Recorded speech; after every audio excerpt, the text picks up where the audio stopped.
G'day Aussie gamers, you're with Nikos. Tonight we're going to be looking at Dragon Ball Xenoverse. Brilliant game we've just come in to possession of. Any fans of the Dragon Ball Z TV series are going to love it. Just takes you right back and lets you relive everything you might have loved about the show.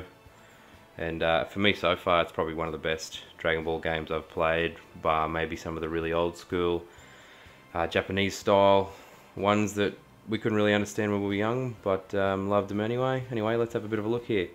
Start off, this is your main sort of hub area that you begin in. It's basically, you got all your stores and you interact with other characters and things like that in this area. If we just have a look over here, you've got, go through that blue shiny wall to the Plaza of Time, which is where your storyline entrance is, to go in and talk to Trunks and get your story going. But we're just going to have a bit of a battle today after we have a look at a bit of this gear here. So you've got, you can go through and change all your clothes and suits, which some do actually have stat changes on them, extra ki and stamina for instance, but they can take away things like that one there. It takes away ki blast, super power. So really, you really got to match up what you want if you're going to be, you know, physical attacks, energy attacks. If you want to have more life, more stamina, you really got to work it out, which is kind of cool. It adds the good RPG style to it, and a lot of customization to do with colouring and all that sort of stuff as well, so you can make yourself look like you've got Goku's clothes on even when you don't. All your attacks, let's have a look at those. You can change about. You've got your energy, your physical, your power-ups, your Kaioken there as well, which powers you up. So you've got 4 options. You can put you know, as we got there, 2 energies, the Meteor Crash, which is the physical attack, and then the Kaioken, the energy charge, which is kind of handy. You just charge it up as long as you're not getting hit by the other guys, you can get plenty of energy. And one evasive skill, which is your explosive wave, we had down the bottom there, which is essentially knock guys out of the way or get them off you in a hurry.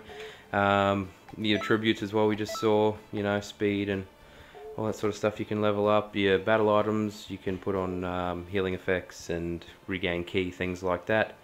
Now that's just a bit of a quick look. We'll go in here, actually have a bit of a look at the play data, which shows you how many matches you've played, your past actions, completion, all that sort of stuff. It actually shows all your masters as well, your training masters. So I've got, you know, a couple of steps done with Krillin, one with Vegeta, one with Piccolo at the moment. But we'll talk about that a bit later anyway. And if you want to jump on and have a read of my review later this week, you'll check that out.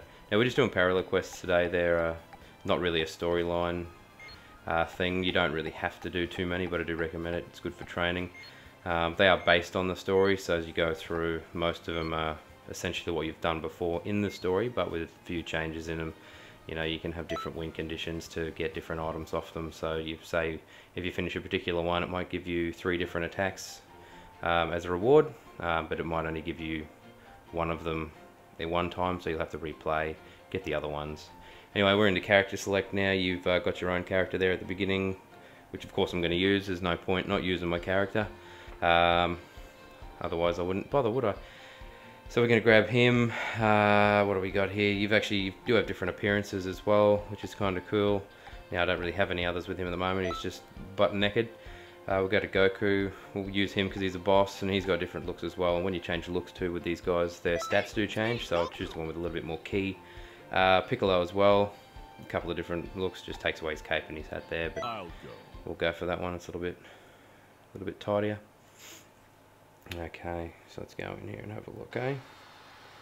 Gonna do a World Tournament tag team here, so 3 guys my team versus 3 guys on the other team. Defeat Yamcha, Krillin and Tien. If we all die, we lose. So let's get started.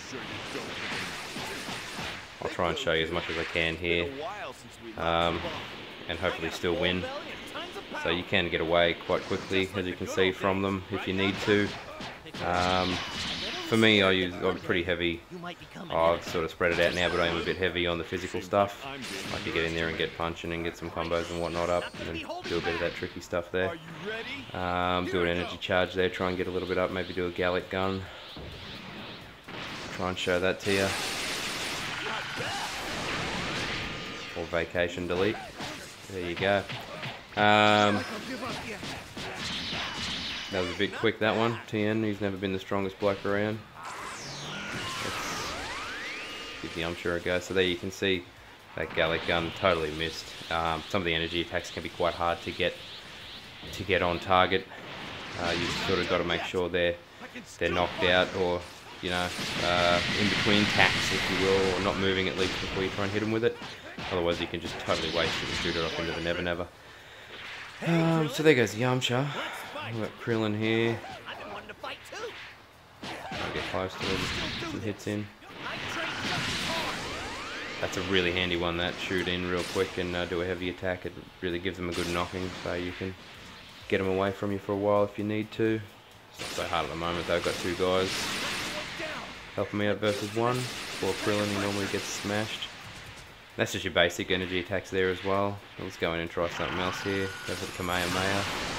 Finishing off with that. There you go, that's finished up. Now look, that was just a quick one, just to give you a bit of an idea on what the go is. At the end of the battles here, as you can see, two different criteria. Like I was a quick win, finished it I think within 2 minutes for that one. Your quest success and your vanquisher, of course, is the main ones. When they're green, it means you had to do those, so obviously you had to win and you had to beat all the enemies. No sweat, remaining health over 80%, cause the most damage, defeat the most enemies, never KO'd, so that's all quite handy. Rank A, then you've got S and Z, of course. Z's the best, quite hard to get to. Acquired items there as well, as you could see. You gain from it, such as the capsules that give you the heal up and the extra key, things like that. Anyway, thanks for watching this short video. Just a bit of a cover of some of the basics in the game. If you are interested, you can jump on in a couple of days onto the Aussie Gamers Express Facebook page and check out my written review of the game that I'm currently working on at the moment. Hope you enjoyed, and I hope you have a read, and happy gaming. Thank you.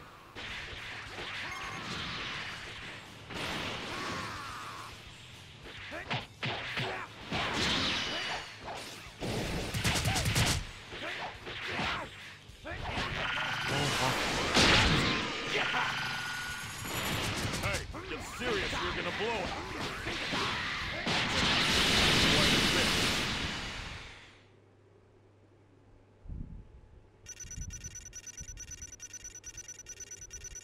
It's just like you. You'll just keep on getting better and better.